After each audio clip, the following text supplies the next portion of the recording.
Now, my next guest has been in DC making a nuisance of himself again, trying to stop the deportation of big booty Latinas. And that's a direct quote.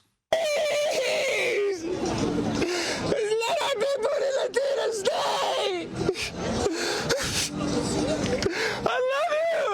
Big booty Latinas, protect them! Yo, AOC's not here, bro. AOC's not here! Oh my God! Where is he? Do you know where she is? I don't know, but don't call the press. Okay, sorry, but I just need to speak to AOC or Tom Homan. This is a bipartisan issue. Joining me now is a comedian and host of Primetime with Alex Stein on Blaze TV. Alex, I ask this again, what is wrong with you, son? Honestly, a lot of people, they think conservatives are anti-immigration. No, we just don't want cartel members here that don't have any, background check coming into our country. Really and truly, the great women that are cleaning hotel rooms or working in restaurants and, beautiful big booty Latinas, they deserve amnesty. So I'm fighting for the ones that can't fight for themselves right now. Dear. Now, let's check in on the dude who could be the next mayor of New York, Democrat and communist Zoran Mamdani.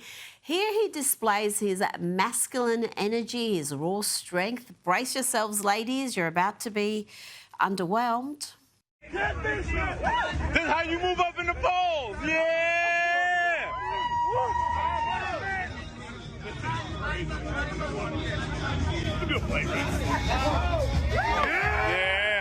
Let's go!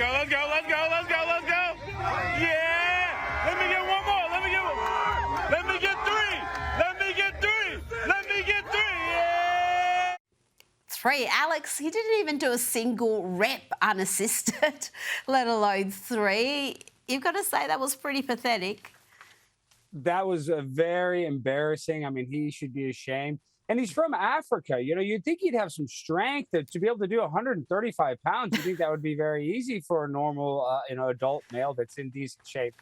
But Mamdani is weak, and he's going to be weak on crime, and he's going to be weak when it comes to leading the city of New York. And I really hope that he does not win. But, you see all of the momentum that he has. People post this, and even though we're making fun of him, sadly, we're kind of giving him the publicity that he kind of wants, and that might help him propel in this election. So I really hope, for the sake of New York City, one of the greatest cities in the world, that he does not become their leader. But, when you see people cheering on a guy benching 135 pounds, they're not exactly setting the bar very high for what they want in their elected officials.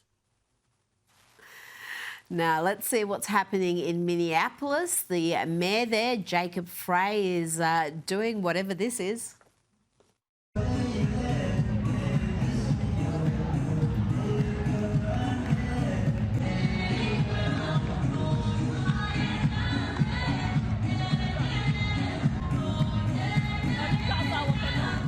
Alex, tell me what is happening in Minneapolis with Minnesota Democrats revoking the endorsement of the Democratic Socialist candidate, Omar Fatah, for Minneapolis mayor. On what grounds have they done this? Well, probably because they don't want him to win. So they don't want to put the support behind him because they see the Somali community getting behind him. And, they probably would rather him not be in power. I mean, you look at people like Ilhan Omar, and you kind of look at, some of the other Somalian politicians, they probably don't have America's best interest. I think that they have their, they have a little bit of a, a dual loyalty thing going on. And I really think that's coming out when it comes to Omar. People are realizing the that he might not be Democrats for the people. Well, the Democrats don't seem to be troubled by that normally, so I'm surprised the Minnesota Democrats would take that action because, they haven't stopped others who might have a dual loyalty from running in the past. Now, let's talk about Cracker Barrel. They've issued a statement after the fallout from their silly rebrand. They've said, you've shown us that we could have done a better job. This is a message to their customers, and it was a fairly lengthy diatribe without really much substance. Alex, tell me about this consumer backlash and why people are so upset with this rebrand.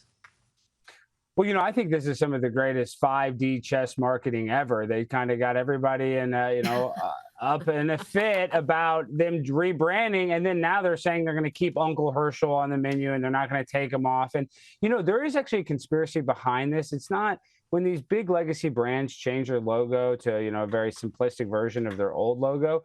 It's not just a demoralization tactic. A lot of it has to do with like these companies are basically real estate holdings. And so when these companies go out of business, like McDonald's, the reason why that these McDonald's aren't very unique or Pizza Huts aren't unique anymore, because these fast food companies are basically real estate companies. And they know that one day these businesses are going to go out of business and a new business is going to have to take over these kind of square, gray, plain looking buildings. So it's not necessarily just to demoralize us. There's actually it's just all about profits to these corporations. They don't care about the customer. They just care about their bottom dollar. Yeah, but they've got to understand that there is a price to pay for going woke, particularly depending on the demographics of your customer base. And there was a piece in the New York Post explaining that woke is becoming a massive risk factor in the corporate world. They said wokeness is generally defined as subjecting the culture and business to left-wing dogma involving race, sex, and viewing all things Americana as anathema. It simply doesn't sell to mass audiences, and yet companies keep going there. Corporate managers, it turns out, are a politically and socially tone-deaf bunch. They are lousy at reading the current mood of the country and its hatred of progressive indoctrination, whether in the classroom or when they simply want to enjoy a beer. It explains it really well, Alex, because we've seen this phenomenon with Bud Light, we've seen it with big brands like Target, Disney, Jaguar. Some iconic brands have suffered some big reputational damage and they've backed away from that woke marketing. Alex, we've run out of time. Thank you so much for your time.